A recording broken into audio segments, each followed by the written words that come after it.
Merci, Monsieur le maire. À l'heure d'un recul considérable de l'accès à l'IVG à travers le monde, la défense des droits des femmes et de l'égalité entre les femmes et les hommes ne doit pas faiblir.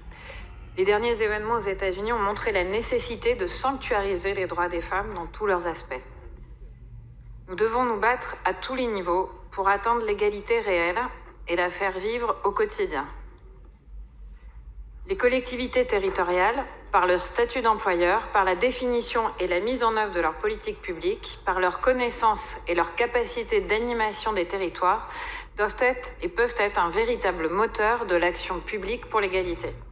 En agissant sur les grandes problématiques liées aux droits des femmes, prévention et protection face aux violences patriarcales, éducation à l'égalité, accès aux droits, égalité professionnelle et lutte contre la précarité, lutte contre le système prostitutionnel, place des femmes dans l'espace public, la mairie de Paris s'engage pleinement dans ce combat. Ces efforts sont donc bien réels, mais encore insuffisants, car les inégalités sont toujours bien présentes dans notre quotidien. L'exemple de l'espace public le montre bien. Et je repensais notamment à la proportion de voies parisiennes portant le nom d'une femme qui a doublé depuis 2014, notamment grâce aux efforts redoublés de notre collègue Laurence Patrice, mais aussi d'Hélène Bidard.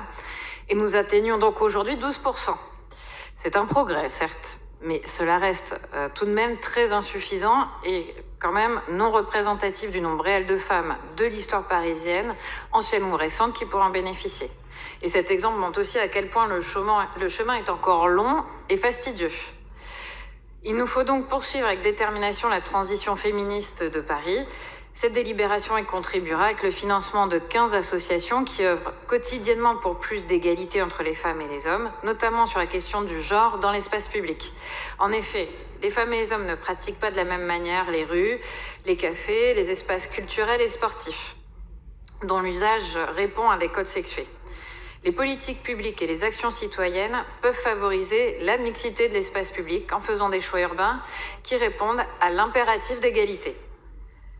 Les élus Génération soutiennent donc pleinement cette délibération, subventionnant des associations portant cette démarche de conquête de l'espace public par toutes et donc d'une ville plus inclusive. Merci. Merci. Pour répondre, je donne la parole à Madame Hélène Bidard. Merci vraiment beaucoup, chers collègues, tous les deux, pour